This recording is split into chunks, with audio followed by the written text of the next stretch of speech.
The massive crystal dome of the Galactic Council stretched high above the marble floors of Nexus Prime. Today, like every month for the past 1,000 years, representatives from over 200 species gathered to discuss the affairs of their vast empire. The air hummed with the sound of different languages being translated through neural implants, creating a symphony of alien voices that echoed through the Great Hall. Chancellor Crixtan stood at the center podium, his purple skin gleaming under the artificial lights. His 4 arms gestured grandly as he spoke to the assembled crowd. The Vorthak had ruled the Galactic Council for 3 centuries, and their arrogance showed in every movement. Behind him, the great star map displayed the known galaxy, with thousands of green dots marking civilized worlds under council control. "My fellow council members," Crixtan's voice boomed through the hall, "today we discuss a most amusing discovery in the Outer Rim territories." Admiral Velthara of the Zephyrian fleet stepped forward. Her blue scales shimmered as she activated her data pad. The star map zoomed in on a distant spiral arm, showing a small yellow star surrounded by several planets. A few scattered red dots blinked around the 3rd planet from the star. 3 months ago, our deep space monitors detected unusual energy signatures from this system, Velthara reported. The electromagnetic radiation patterns suggest a primitive civilization has recently discovered nuclear fission. They appear to be in the early stages of space exploration. A wave of laughter rippled through the assembly. Several species found the idea of nuclear-powered spacecraft hilarious. The insectoid HFY clicked his mandibles in amusement. Nuclear power? How quaint. Do they still use chemical rockets as well? Indeed they do, Velthara confirmed, causing another round of laughter.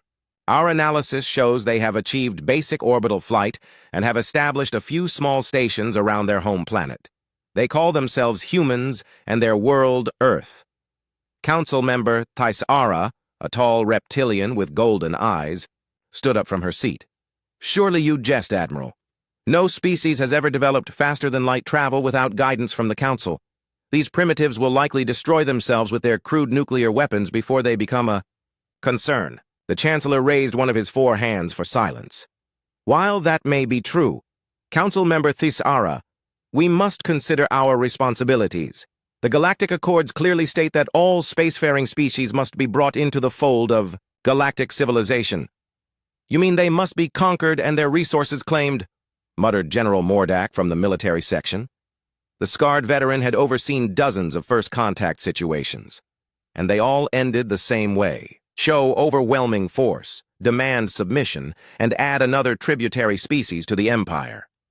HFY's compound eyes glittered with interest. "What technologies do they possess that might be useful?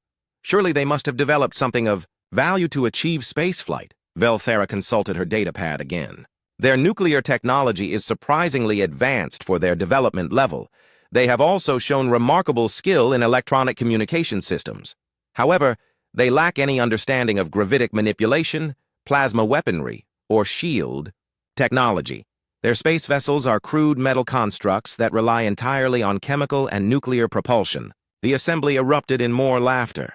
The idea that any species could threaten the galaxy without energy shields was absurd. Every civilized ship had deflector arrays that could stop anything from asteroids to plasma bolts.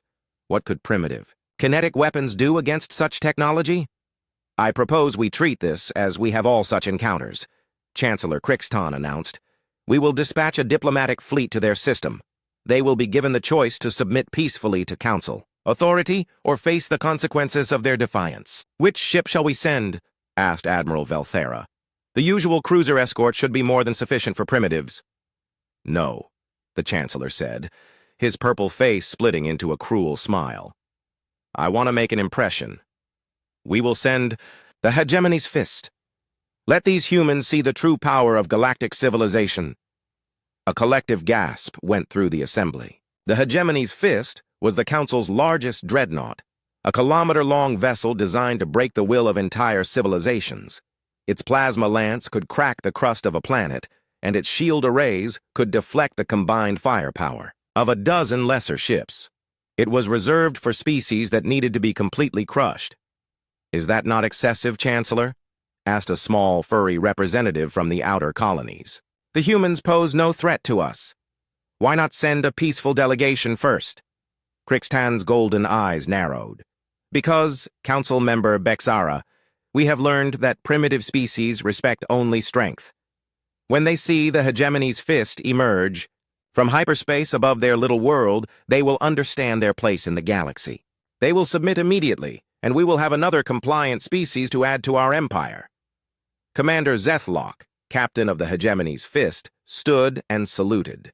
The massive warrior's species had evolved from predators, and his fanged smile showed his eagerness for the mission. Chancellor, my crew and I are honored to bring these humans into the embrace of galactic civilization. How shall we proceed? Standard protocol, Commander, Crixtan replied. Arrive in their system with maximum intimidation. Demand immediate surrender of their government and all military forces. Give them one chance to comply before demonstrating our superiority. And if they refuse? Zethlock asked, though he already knew the answer. Then we will remind them why the Galactic Council has ruled for millennia, the Chancellor said coldly. Disable their orbital installations and capture their leadership. Sometimes a species needs to see their defenses crumble before they accept reality. The vote was unanimous, as it always was. 200 species agreed to send overwhelming force against a primitive civilization that had barely begun to explore their own solar system. It was a familiar pattern that had played out countless times across the galaxy. First contact, followed by swift submission or conquest. As the assembly began to disperse, intelligence analyst Vascara approached Admiral Velthara with a concerned expression. Admiral, there is something unusual about these humans that troubles me. What could possibly trouble you about a species that still uses chemical rockets? Velthara asked dismissively. It's not what they have, but how fast they developed it, Vascara explained. According to our historical scans, they achieved nuclear fission only 70 years ago. Most species take 500 years to progress, from nuclear power to space flight. These humans did it in less than a century. Velthara waved a scaled hand dismissively. Probably luck or stolen technology. Some species progress faster than others. It means nothing. Perhaps, Vascara said quietly. But there's something else. Our deep space monitors have detected unusual quantum fluctuations near their system. The patterns don't match any known natural phenomena. Quantum fluctuations? Velthara laughed. Next, you'll tell me they've developed faster-than-light communication. These primitives probably don't even know quantum mechanics exists. As the Great Hall emptied, the star map continued to display the distant yellow star and its small family of planets. The third planet, Earth, seemed insignificant compared to the vast empire of the Galactic Council, just another primitive world to be absorbed into their domain. None of the departing council members noticed the faint energy signature that briefly appeared near the edge of their sensor range before vanishing again. It lasted only a few seconds, barely long enough to register on their instruments. The automated systems classified it as background radiation and filed it away in the data archives. If they had looked more carefully at that energy signature, they might have recognized it as the hyperspace wake of a ship using technology far more advanced than anything in their databases. They might have realized that someone had been watching their assembly, listening to their plans and preparing for their arrival. But the Galactic Council was too confident in their superiority to imagine such a possibility. They had ruled the galaxy for 1,000 years, and no primitive species had ever challenged their authority. These humans would be no different from all the others who had bowed before the might of galactic civilization. The hegemony's fist would depart for the human system within the week, carrying with it the full arrogance and assumptions of the Galactic Council. It would be a journey that would change the balance of power in the galaxy forever, though none of them knew it yet. The underground command center beneath Geneva was a marvel of human engineering, carved deep into the Swiss mountains and shielded from every form of detection known to science. Admiral Park Tejo stood before the massive holographic display that showed the solar system in perfect detail, watching as red warning indicators appeared near Jupiter's orbit. "They're coming," announced Dr. Kim Suman from her position at the linguistics station. The brilliant scientist had spent 15 years learning alien languages by intercepting their communications, and her translation of the Galactic Council's intentions was crystal clear. One massive warship, designed to intimidate us into surrender. Tejo nodded grimly. At 52 years old, he had dedicated his entire adult life to preparing for this moment. While the world above went about their daily lives, unaware of the greater galaxy around them, he and his team had been building humanity's first line of defense. "Show me the enemy vessel," he commanded. The holographic display shifted to show the hegemony's fist as recorded by their deep space observation posts. The kilometer-long dreadnought bristled with weapon systems and shield generators, a monument to alien military power that was meant to break the will of entire civilizations. "Plasma, lances, particle beam arrays, and shield projectors," reported Colonel Lee Hyojin, the tactical specialist. "Standard galactic military technology, exactly as our intelligence predicted. They rely entirely on energy weapons and deflector shields, which means they have no defense against kinetic weapons," Park Tae-ho said with satisfaction. "They've grown soft fighting only against others who use the same technology they do." Dr. Kim Soo-min turned from her console with a worried expression. "Admiral, I've been analyzing their tactical doctrines based on intercepted communications. They always follow the same pattern. Arrive with overwhelming force, demand immediate surrender, then demonstrate their power if the target refuses." "How do they demonstrate their power?" asked Captain Lee Dong-hae, who had just entered the command center. The young officer commanded humanity's most important asset, and his presence meant they were ready to proceed with the plan. "They destroy military installations and capture government leaders," Dr. Kim Soo-min replied. "They're expecting us to have orbital platforms and surface-based defenses that they can easily eliminate. They want to show us how helpless we are." Captain Lee Dong-hae smiled coldly. "Then they're going to be very disappointed. We don't have any orbital platforms for them to destroy." "Because we have something much better," Park Tae-ho said, gesturing, for them to follow him deeper into the command center.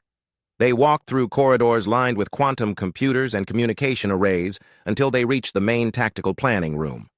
The walls displayed detailed schematics of the UES Indomitable, humanity's first interstellar warship. Unlike the blocky, heavily armored vessels favored by galactic civilizations, the Indomitable was sleek and angular, designed more like a stealth fighter than a traditional warship.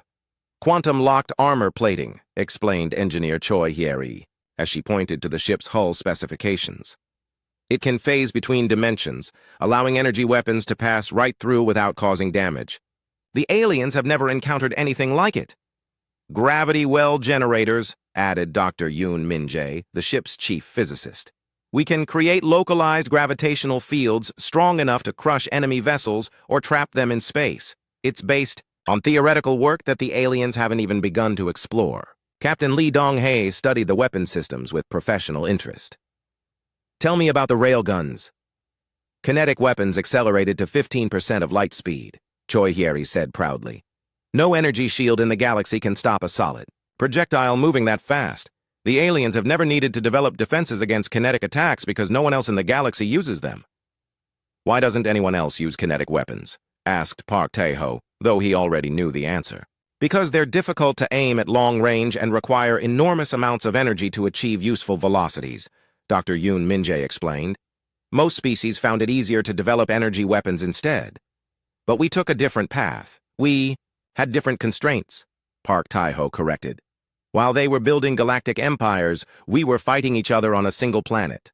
We learned to make weapons that could penetrate any defense and destroy any target. We perfected the art of war in ways they never had to." The room fell silent as everyone contemplated the implications. Humanity had spent thousands of years in almost constant warfare, driving rapid innovation in military technology, while galactic civilizations had grown complacent with their superior numbers and standardized weapons. Humans had continued to refine the science of killing. "There's something else," Dr. Kim Soo-min said quietly. "I've been analyzing their psychological profiles based on their communications. They're supremely confident in their superiority. They genuinely believe that no primitive species could threaten them. That's their weakness," Captain Lee Dong-hae observed. "Arrogance makes you predictable. It also makes them vulnerable to psychological warfare," Park Tae-ho added. "When their most powerful warship fails to damage our ship, it will shatter their assumptions about how the universe works. The shock alone might be enough to paralyze their fleet." Engineer Choi Hyeri pulled up another set of schematics. "We've also prepared some special surprises. Quantum torpedoes that detonate inside the target's hull, bypassing shields entirely. Electromagnetic pulse weapons that can disable their electronics. And if all else fails, the phase drive. What does the phase drive do? Asked Dr. Kim Soo-min. It allows the ship to phase through solid matter, Dr. Yoon Min-jae explained. We can literally fly through an enemy vessel, causing massive gravitational stress to their hull. It's only theoretical at this point, but the math suggests it would be devastating. Park Tae-ho walked to the command chair and sat down heavily. The weight of humanity's future rested on his decisions, and he felt every gram of that responsibility. Captain Lee, is your crew ready? Yes, sir, Lee Dong-hae replied without hesitation. We've been training for this scenario for 3 years. Every system has been tested and retested. The Indomitable is ready for combat. Good. Because we're not just fighting for Earth. We're fighting for humanity's place in the galaxy.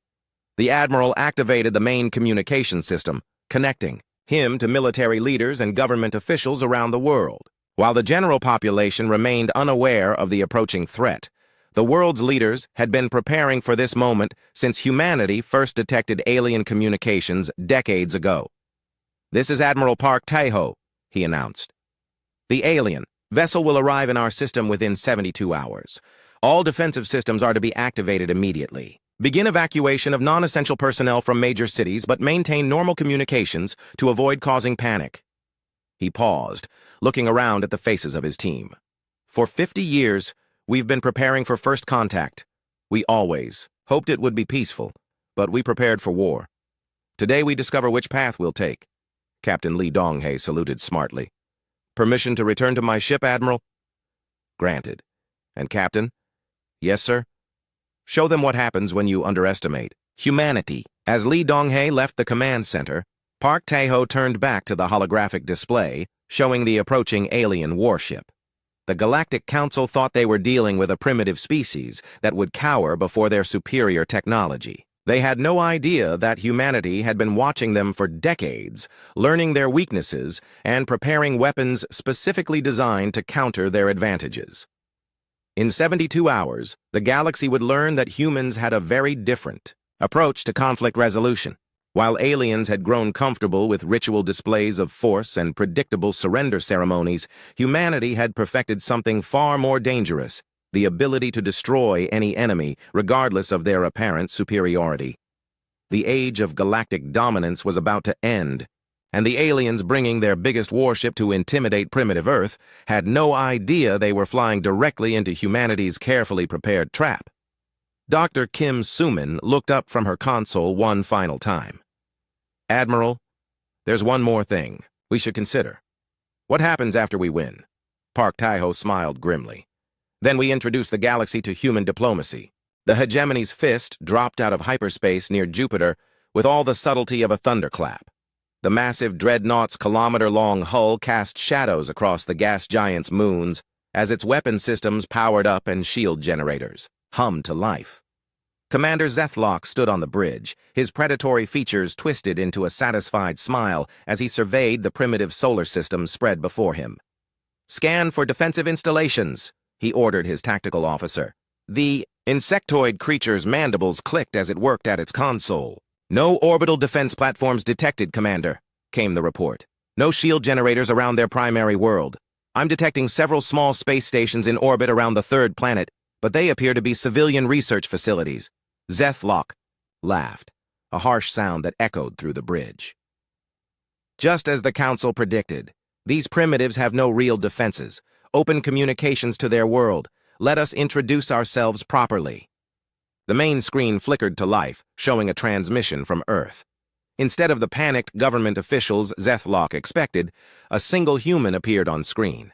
The man wore a dark uniform with strange insignia and looked directly at the alien commander with calm, steady eyes. This is Captain Lee Dong-hae of the United Earth ship Indomitable, the human said in perfectly clear galactic standard. You are trespassing in human space. State your intentions. Zethlock blinked in surprise. Not only did this primitive speak their language, but he showed no fear of the massive warship that had just appeared in his system. Even more puzzling was his claim to command a ship called the Indomitable, though sensors showed no significant vessels in the area. "I am Commander Zethlock of the Galactic Council vessel Hegemony's Fist," he replied, regaining his composure. "By order of the Galactic Council, this system is now under our protection. You will immediately surrender all government authority and military forces to Council oversight." Captain Lee Dong-hae's expression didn't change. "That's an interesting proposal, Commander Zethlock. I'm afraid we must decline. You have 10 minutes to leave our system before we consider your presence an act of war." The bridge of the Hegemonies. Fist erupted in laughter. Several officers made jokes about the audacity of primitives threatening a council dreadnought. Zethlock himself found the situation amusing rather than threatening. "Human, you seem to misunderstand your situation," he said, gesturing grandly at the weapon displays around him. "This vessel can destroy your entire civilization.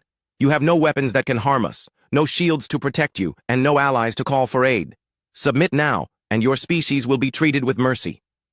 "I'm afraid you're the one who misunderstands." "Commander," Lee Dong-hae replied calmly, "you've just threatened to destroy human civilization. Under the ancient laws of space warfare, as recognized by your own Galactic Council, that constitutes a declaration of war. You now have 30 seconds to withdraw, or we will respond with appropriate force." Zethlock's amusement turned to anger. No primitive had ever spoken to him with such disrespect. "Appropriate force? What force could you possibly—" His words were cut off as sensors detected an energy signature appearing directly in front of the Hegemony's fist. The air itself seemed to bend and twist, reality rippling like water as something emerged from what appeared to be empty space. The UES Indomitable materialized as if stepping out from behind an invisible curtain. The human warship was roughly half the size of the alien dreadnought, but its sleek, angular design radiated menace. Its dark hull seemed to absorb light rather than reflect it, and strange energy patterns danced along its surface. "Impossible," whispered the tactical officer. "How did they hide a ship that large from our sensors?" "It doesn't matter," Zethlock snarled. "It's still just one primitive vessel against the might of the Galactic Council. Target their engines and disable them." The Hegemony's fist's main plasma lance powered up, crackling with energy that could melt through the armor of any known warship. The weapon fired, sending a concentrated beam of superheated plasma directly at the human vessel's engine section. The plasma lance struck the Indomitable's hull and simply vanished. The deadly energy beam passed through the ship's armor as if it weren't there, dissipating harmlessly into space beyond. The human vessel continued floating in space, completely undamaged. "What just happened?" Zethlock demanded. "Unknown, sir," his tactical officer replied, mandibles clicking frantically. "The plasma struck their hull, but sensors show no damage. It's as if our weapon passed right through them." Captain Lee Dong-hae's voice came through the communications channel, still perfectly calm. "Commander Zethlock, you have now fired upon a vessel of the Terran Defense Force. Your 30 seconds have expired. I am broadcasting this engagement on all galactic frequencies so that every civilized species can witness what happens next." Across the galaxy, communication networks suddenly flooded with an unprecedented transmission. On hundreds of worlds, aliens watched in stunned silence as the impossible unfolded before their eyes. A primitive human ship had just shrugged off the most powerful weapon in the Council arsenal without taking any damage. "Fire! Everything!" Zethlock roared. "Destroy that ship!" The Hegemony's fist unleashed its full arsenal. Plasma cannons, particle, beams, and fusion torpedoes streaked toward the Indomitable in a devastating barrage that could have shattered a moon. Every weapon struck the human vessel and passed through it harmlessly, as if the ship existed in a different dimension. "Their armor is phasing between dimensions," reported the science officer, his voice filled with disbelief. "They've somehow learned to manipulate quantum states. This technology is centuries beyond anything in our databases." Captain Lee Dong-hae finally responded to the attack. "Since you seem unwilling to listen to reason, allow me to demonstrate why threatening human space is inadvisable." The Indomitable's weapon systems came online. Instead of the familiar glow of energy weapons, strange geometric patterns appeared along its hull. The ship fired a single projectile that moved so fast it appeared as just a streak of light. The bay. Kinetic round struck the hegemony's fist's forward shield array and punched through it like paper. The projectile continued through 3 decks of armor plating before exploding deep inside the ship, sending shockwaves throughout the massive vessel. "Shields down to 60%, the tactical officer reported in panic. "How is that possible? No kinetic weapon should be able to penetrate our deflectors." "Because your shields are designed to stop energy weapons," came Lee Donghei's voice. "You've never faced an enemy that uses purely kinetic attacks. Your defensive technology is completely useless against us." Zethlock felt a chill of real fear for the first time in his military career. The human ship was using technologies that shouldn't exist, fighting in ways the galaxy had never seen, but his pride wouldn't let him retreat. "Launch fighters, board. Their vessel," he commanded. "Sir, our fighters can't lock onto their ship," the flight controller reported. "Their hull signature keeps shifting. Our targeting systems can't maintain a lock." The Indomitable fired again, this time launching a spread of projectiles that curved through space in impossible trajectories. Each round found its target with perfect accuracy, striking critical systems throughout the alien dreadnought. Shield. Generators exploded, weapon systems went offline, and atmosphere began venting from multiple hull breaches. "This is your final warning, Commander Zethlock," Captain Lee Donghei announced. "Surrender now, or I will demonstrate what human weapons can do when we stop being gentle." The bridge of the hegemony's fist fell silent. The mighty dreadnought, that had intimidated countless civilizations, was being systematically dismantled by a single human ship using weapons and defenses that seemed to violate the laws of physics. Zethlock looked around at his terrified crew, then at the damage reports, flooding his screens. Half his weapons were offline, his shields were failing, and the human ship hadn't even been scratched. For the first time in galactic history, a Council warship was facing an enemy it couldn't defeat. Across the galaxy, billions of aliens watched, the transmission in stunned silence. The impossible was happening before their eyes. A species they had dismissed as primitive was demonstrating technological superiority that made the entire Galactic Council look like children playing with toys.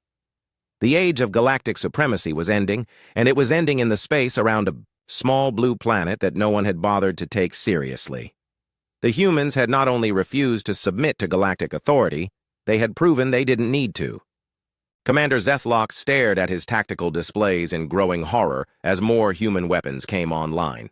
The Indomitable had revealed only a fraction of its capabilities, and already the mighty hegemony's fist was crippled. What came next would rewrite everything the galaxy thought it knew about warfare. "Sir, they're charging some kind of gravity weapon," reported the science officer, his voice shaking. "The gravitational readings are off the scale," Captain Lee Donghei's voice came, through the communication channel with the same calm professionalism he had shown throughout the encounter. "Commander Zethlock, you have refused multiple opportunities to withdraw peacefully.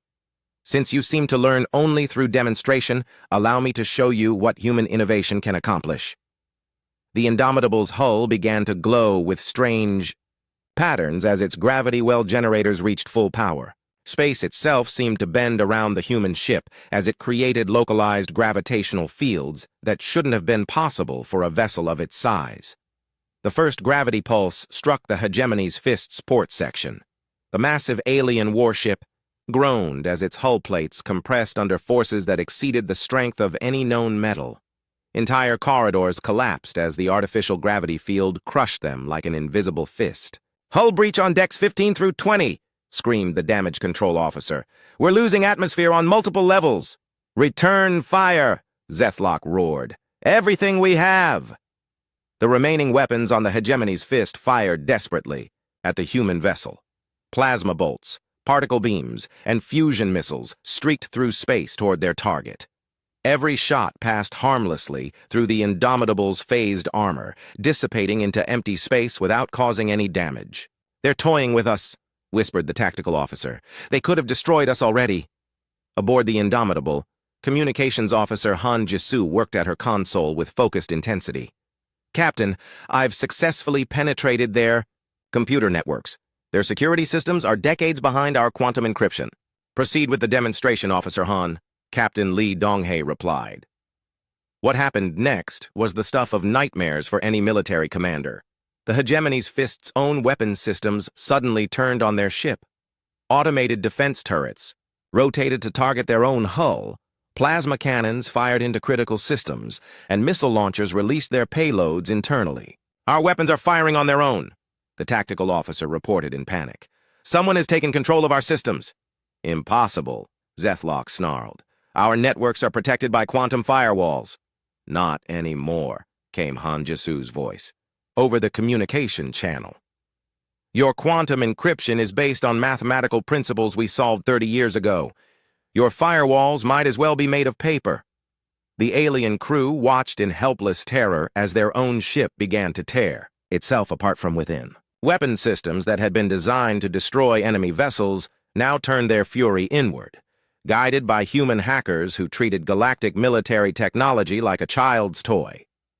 Dr. Yoon Min-jae, the Indomitable's physicist, activated the next weapon in their arsenal. "Captain, the temporal distortion field is ready." "Target their engine section," Lee Dong-hae ordered.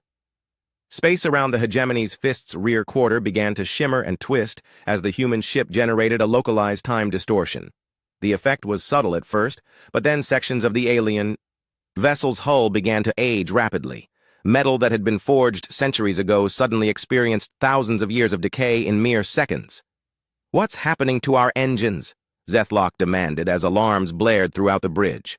"The hull plating is falling apart," the engineering officer reported in disbelief. "It's aging at an impossible rate. The metal is becoming brittle and cracking." "They're manipulating time itself," the science officer whispered. "This is technology that shouldn't exist for another millennium." The aged sections of the Hegemony's Fist's hull began to fail catastrophically. What had once been solid metal became dust, creating massive structural failures that spread throughout the ship's framework. The mighty dreadnought that had intimidated entire star systems was literally falling apart. But Captain Lee Dong-hae wasn't finished demonstrating human capabilities. "Dr. Yoon, prepare the quantum torpedoes." The Indomitable launched a spread of projectiles that flickered in and out of existence as they traveled through space. The torpedoes didn't target the alien ship's hull or shields. They phased directly through them and materialized inside the vessel's most critical systems. The explosions that followed defied everything the aliens knew about warfare. The torpedoes detonated inside their shield generators, their weapon control centers, and their life support systems. There was no warning, no defense, and no way to stop weapons that could bypass every form of protection they possessed. "Hull. Breaches on every deck!" the damage control officer screamed. "They're exploding inside our ship!" Zethlock finally understood the true scope of the disaster he faced. The humans weren't just more advanced than expected. They were fighting a completely different kind of war. While the Galactic Council had spent millennia refining energy, weapons, and deflector shields, humanity had developed technologies that made those innovations obsolete. "Sir, they're preparing to ram us," the tactical officer suddenly announced. On the view screen, the Indomitable was indeed moving directly toward the Hegemony's Fist. The human ship accelerated to ramming speed, apparently planning to destroy both vessels in a final desperate attack. "Brace for impact," Zethlock ordered, though he knew the collision would destroy both ships. But instead of the devastating crash everyone expected, something impossible happened. The Indomitable activated its experimental phase drive and flew directly through the alien dreadnought. The human ship's hull passed through solid matter as if it were made of light, emerging unharmed on the other side, while the Hegemony's Fist convulsed from massive gravitational stress. "How?" Zethlock whispered, as his ship shuddered around him. "How did they pass through solid matter?" "They're manipulating their quantum state," the science officer replied in a broken voice. "They exist in multiple dimensions simultaneously. They can become solid or insubstantial at will." The gravitational wake from the Indomitable's passage through the alien vessel caused catastrophic damage. The Hegemony's Fist's structural integrity finally collapsed completely, splitting the kilometer-long dreadnought into multiple sections. Emergency bulkheads sealed automatically, but the ship that had been the pride of the Galactic Council fleet was now nothing more than floating debris. Captain Lee Dong-hae's voice came through the communication system one final time. "Commander, Zethlock, your vessel has been disabled. We are prepared to rescue your crew and provide medical assistance. Do you surrender?" On bridges across the galaxy, military commanders watched the transmission in stunned silence. The most powerful warship in the Council fleet had been completely destroyed by a single human vessel using technologies that seemed to come from science fiction. Everything they thought they knew about warfare had just become obsolete. Zethlock looked around his ruined bridge at his terrified crew. Half of them were injured, their ship was broken beyond repair, and they were completely at the mercy of an enemy they had grossly underestimated. The human ship floated nearby, completely undamaged, despite having just fought and won the most one-sided battle in galactic history. "We surrender," he said quietly. "Your surrender is accepted," Captain Lee Donghae replied. "We are dispatching rescue shuttles. Any attempt to resist will be met with decisive force." As human rescue craft approached the wreckage of the hegemonies, Fist aliens across the galaxy began to understand a terrible new reality. The species they had dismissed as primitive had just demonstrated technological capabilities that made them the most dangerous military force in known space. The age of galactic supremacy was over. The humans had arrived, and they had announced their presence with the complete annihilation of the Council's most powerful warship. The galaxy would never be the same again. Engineer Choi Hyeri's voice came over the Indomitable's internal communications. "Captain, all systems performed perfectly. We didn't even need to use our most advanced weapons." Captain Lee Donghae smiled grimly as he watched the alien survivors being rescued by his crew. "Good. Let's make sure the galaxy knows we were holding back." The emergency session of the Galactic Council convened within hours of the hegemony's Fist disaster. The great crystal dome that had witnessed 1,000 years of galactic supremacy now echoed with the sound of panic and confusion. Representatives from over 200 species filled the chamber, but instead of the usual confident discussion of galactic affairs, terrified whispers filled the air. Chancellor Crixtan stood at the center podium, his purple skin pale with shock. Behind him, the massive holographic display showed the recorded battle on endless repeat. Each time the human weapons struck their target, each time the Indomitable phased through solid matter, the assembled aliens flinched as if seeing it for the first time. "How is this possible?" demanded General Mordak, his scarred features twisted with disbelief. "The hegemony's Fist was our most powerful vessel. It had enough firepower to crack a planet's crust, and it was destroyed by a single human ship," Admiral Velthara replied grimly. "A ship that emerged from empty space using technology we can't even begin to understand." Dr. Lixandra, the galaxy's leading physicist, approached the podium with datapads clutched in her multiple arms. "I've analyzed the battle recordings frame by frame. The technologies demonstrated by the humans violate several fundamental principles of galactic science." "Explain," Chancellor Crixton ordered, though his voice lacked its usual authority. "Their armor doesn't just deflect energy weapons, it phases between dimensions," Dr. Lixandra reported. "They're manipulating quantum states in ways that shouldn't be possible with any known technology, and their kinetic weapons achieve velocities that require energy outputs exceeding our largest power plants." Councilmember Thisara stood up from her seat, her golden eyes wide with fear.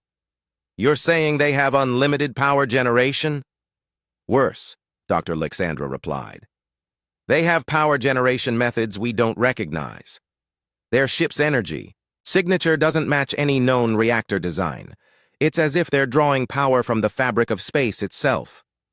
The chamber erupted in frightened chatter as the implications sank in. A species with unlimited energy could power weapons and defenses beyond anything the galaxy had ever imagined. The humans hadn't just won a battle. They had revealed technological capabilities that made the entire Galactic Council obsolete. Intelligence Director Vaskara stepped forward with the most disturbing news of all. "Chancellor, we've detected similar energy signatures throughout human space. The Indomitable is not unique. Our estimates suggest they have at least 12 vessels of comparable capability." The silence that followed was deafening. If the humans had a dozen ships like the Indomitable, they could challenge the entire Galactic Council fleet and win. Every military strategist in the chamber was doing the same calculation and reaching the same terrifying conclusion. "There's more," Vaskara continued. "Analysis of their communications suggests they've been monitoring galactic transmissions for decades. They know our languages, our technologies, our military doctrines. They've been preparing for this encounter while we remained completely unaware of their existence. Chancellor Crixton felt his political career crumbling around him. The arrogant dismissal of humanity as a primitive species had led to the greatest military disaster in galactic history. How long have they been watching us? Based on their technological understanding and linguistic capabilities, at least 50 years, Vaskara replied. Possibly longer. They've been studying us while we ignored them. The implications were staggering. While the Galactic Council had grown comfortable with their dominance, humanity had been quietly observing and preparing. They had learned everything about galactic civilization while revealing nothing about themselves. It was a level of strategic patience that most species found incomprehensible. "What do they want?" asked Council Member Bexara, the small, furry representative who had questioned the original decision to send the hegemony's fist. "Unknown," Vaskara admitted. "Their captain Li Donghe has made no demands beyond our withdrawal from their space. He could have destroyed our ship completely, but chose to disable it instead. He rescued our crew rather than leaving them to die." "Mercy," whispered Admiral Velthera. "They showed mercy to an enemy that threatened their world."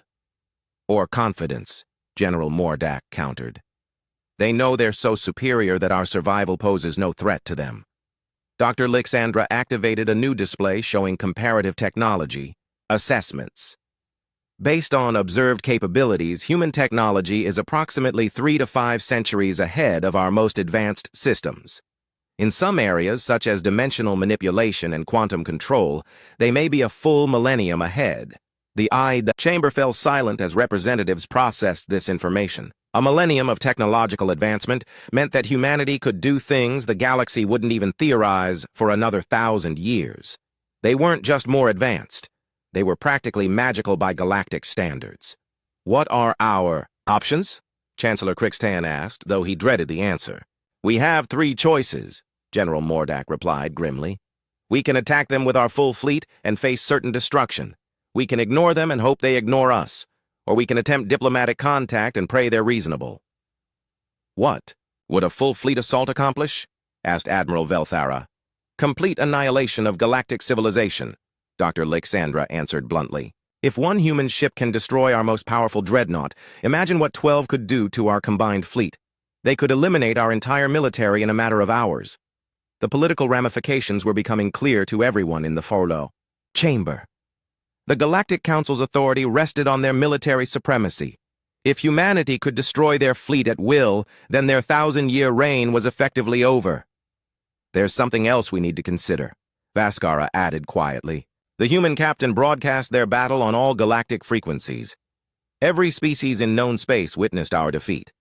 Word is already spreading that the mighty Galactic Council has been humbled by a primitive species." Chancellor Crixton closed his eyes as he imagined the chaos that would follow. Rebellious colonies would see this as their chance for independence. Tribute species would stop sending resources. Border territories would declare themselves neutral. The carefully maintained balance of galactic power was about to collapse. "Rebellion reports are already coming in from the Outer Rim," confirmed Admiral Velthara. 17 colonies have declared independence in the last 6 hours. They're claiming the Council can no longer guarantee their protection. "Because we can't," General Mordak said bitterly. "If the humans decide to expand beyond their system, there's nothing we can do to stop them. Our weapons can't hurt them, our shields can't protect us, and our numbers mean nothing against their technology." Council member Thisara stood up again, her voice shaking with fear. "What if they decide our empire is a threat to their security?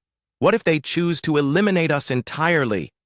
The question hung in the air like a death sentence. Humanity had demonstrated the capability to destroy any galactic military force, and they had done so while obviously holding back their true capabilities.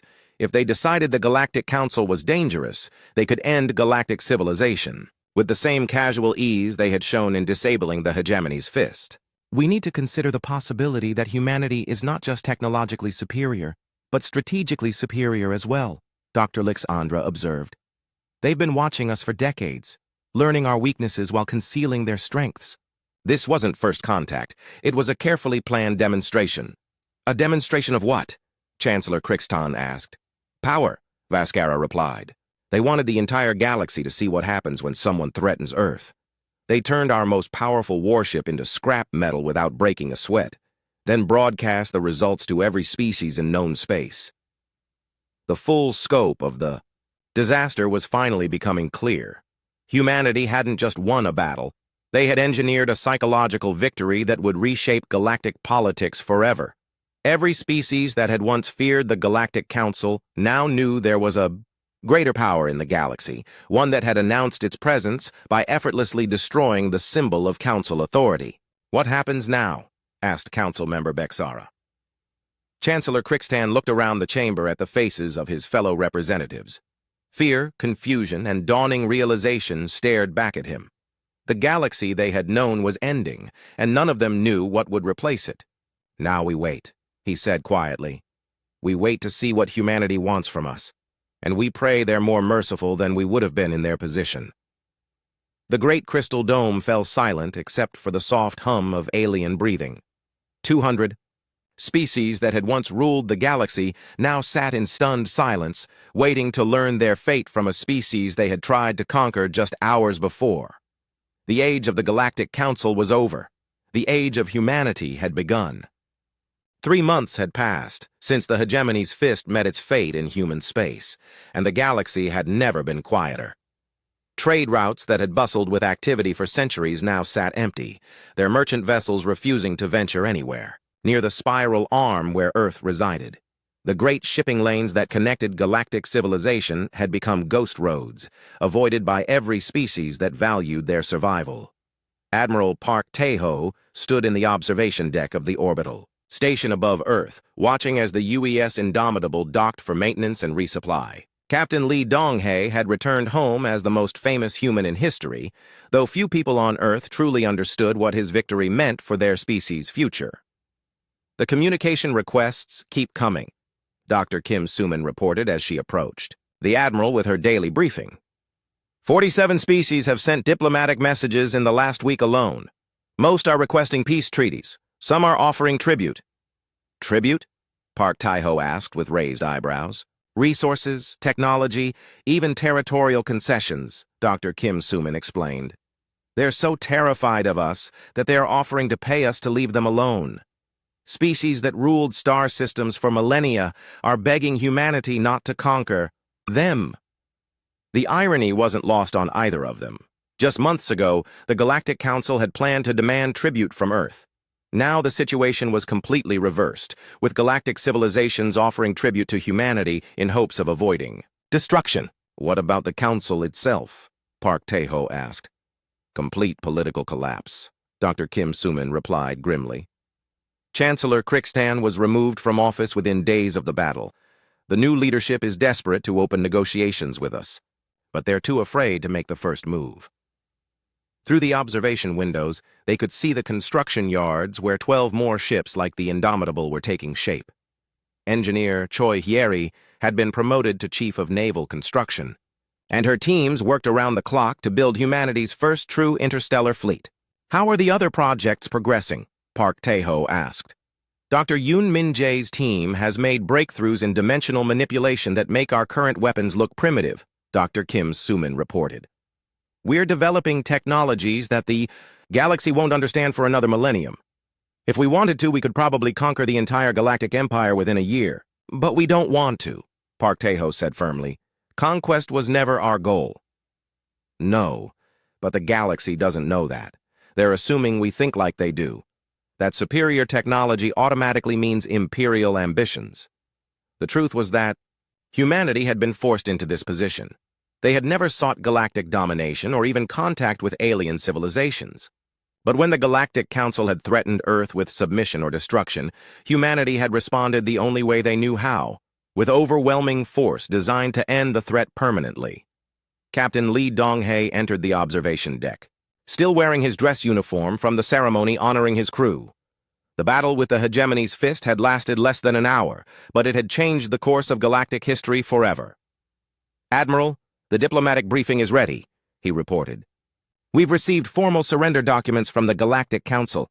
They're offering to recognize Earth as a sovereign system with full territorial rights."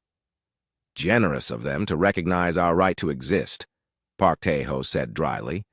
What do they want in return? Nothing, sir. They're too afraid to ask for anything. They just want confirmation that we won't expand beyond our current territory. Dr. Kim Soo-min pulled up a holographic display showing the current state of galactic politics. The Council's authority has completely collapsed. Over 300 systems have declared independence. The tributary species have stopped sending resources. Border conflicts are breaking out as former allies turn on each other. They're afraid of us, but they're also afraid of each other, Captain Lee Dong-hae observed. Without Council authority to maintain order, old grudges are surfacing. Some species are settling scores that go back centuries. A galactic civil war? Park Tae-ho asked. Possibly. Or complete political fragmentation. Either way, the galaxy they knew is ending. The observation deck fell silent as they contemplated the implications. Humanity had wanted only to be left alone, but their demonstration of power had inadvertently triggered the collapse of galactic civilization. The very action taken to protect Earth had destabilized an empire that had maintained peace for 1,000 years. Sir, Communications Officer Han Jisu's voice came through the intercom. We're receiving a priority transmission from the new Galactic Council leadership.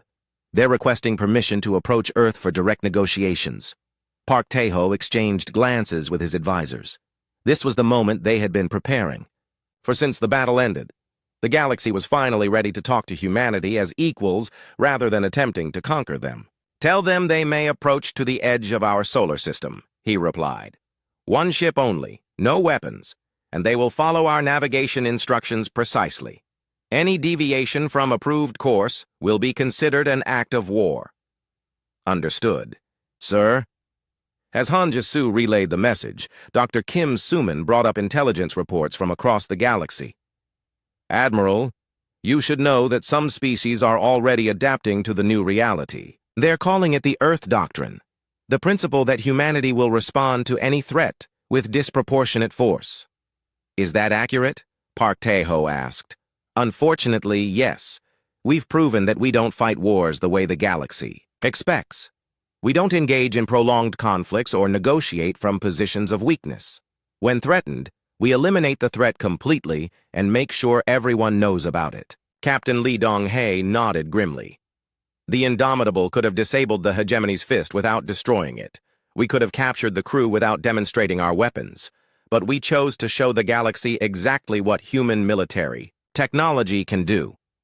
Because we needed them to understand that threatening Earth was futile, Park Tae-ho explained. A limited victory would have encouraged other species to test our defenses. Total victory ensures that no one will make that mistake. And it worked, Dr. Kim Soo-min confirmed. No species has entered our territory without permission since the battle. Several have actually rerouted their trade lanes to avoid our system. Entirely. The reality of humanity's position was both impressive and isolating. They had achieved perfect security through overwhelming technological superiority, but that same superiority made other species too terrified to approach them. Earth was safer than ever, but also more alone. What about the future? Captain Lee Dong-hae asked. We can't stay isolated forever. Eventually, we'll need to establish formal relationships with galactic civilization. On our terms, Park Tae-ho said firmly. We'll engage with species that approach us respectfully and peacefully. But we'll make it clear that humanity is not just another member of galactic society. We're something new. Engineer Choi Hieri's voice came through the intercom. Admiral, the new fleet will be ready for deployment within 6 months. 12 ships with capabilities that exceed even the Indomitable. If the galaxy thought we were dangerous before, they haven't seen anything yet, Park Tae-ho finished. Good. Let them know that Earth's defenses continue to improve. Let them understand that any future threats will be met with even more decisive force. As the day ended and Earth's rotation carried them into darkness, the three humans stood looking out at the stars that no longer seemed so distant. Somewhere out there, billions of aliens were learning to live in a galaxy where humanity held ultimate power. Some would adapt to the new reality, others would resist, but all would have to acknowledge that the age of galactic dominance was over.